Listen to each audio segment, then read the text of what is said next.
what I want to talk today about is how to find work. How to find work I can bid as a spray foam contractor. You know, the big thing is that, you know, I know that my own father had with experience when working in a new market, permits, looking at residential permits. You know, we always say you run the permit list, you really increase your opportunity to get work. It gives you an opportunity also to learn what builders are out there, you know, what type of construction are they doing is, you know, depending on the different market that or different climate zones that you live in, you know, in the mid-Atlantic portion of the country, basements are incredibly popular.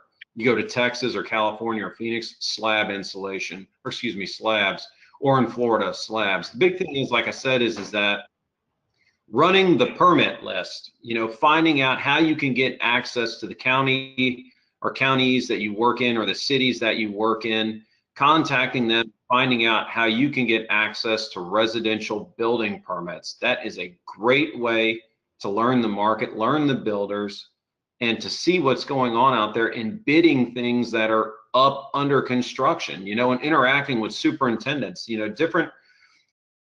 To me, that's the number one thing you can do. Another thing that I did that I proved to have success with is looking at real estate websites. If you want to look for big custom houses, like I know in Florida, you know, you're dealing with, or Dallas or Phoenix, you know, we're dealing with custom homes that can be well over $1 million.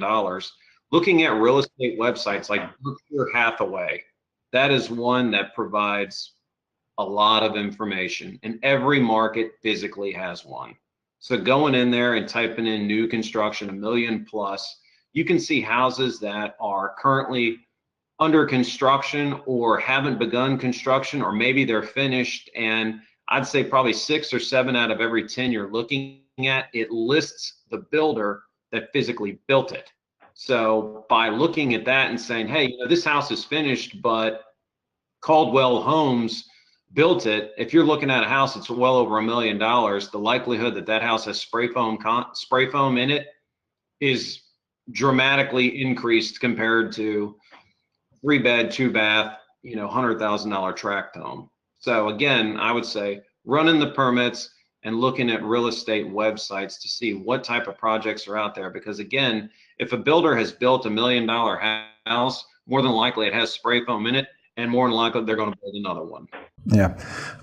So for running the permits, does that vary? That varies by different municipalities, does it not? About what they, depending on the counties and what their process is for giving access to the public for that. Is that pretty accurate? I will tell you, getting access to it has been much easier than it was, say, 10 years ago. I knew when my dad first started out, like 30 years ago, he said he'd pull them from the newspaper.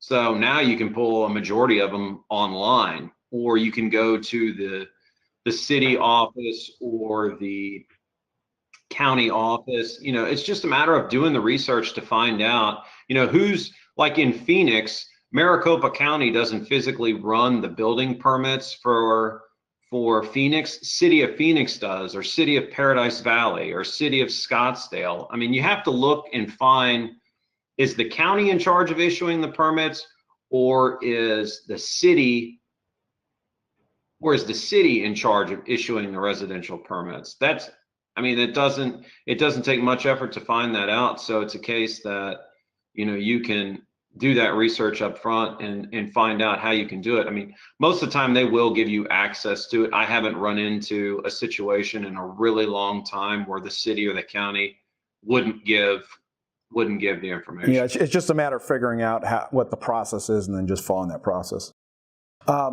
So when you get these permits and you start looking at what are you looking for? What's the details on that permit that you're trying to see, and then what are you trying to use that information for?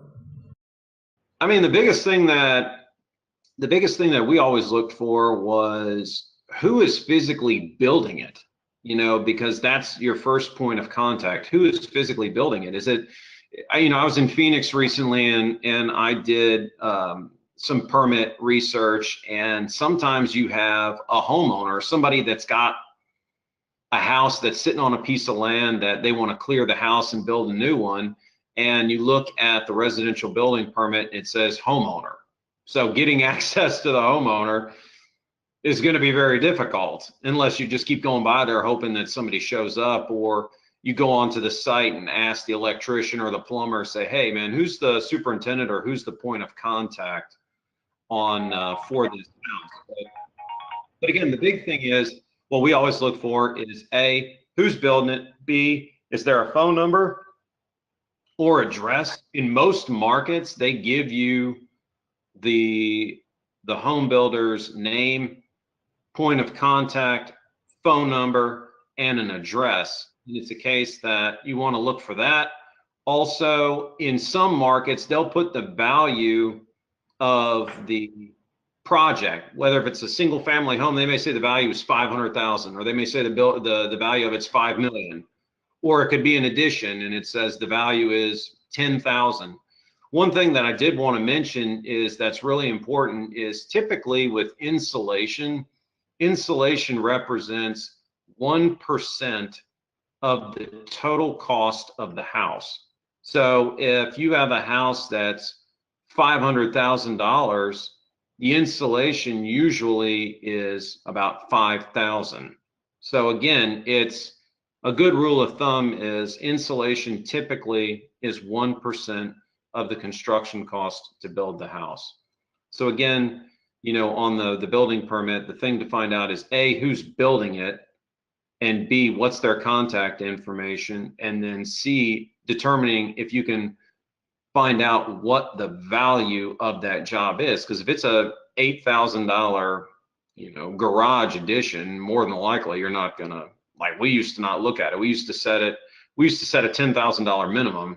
As long as the project was $10,000 or more, then we knew that the insulation would be, I mean, heck, you know, 1% is $100, but typically in a case like that, the insulation is going to be more than 1%.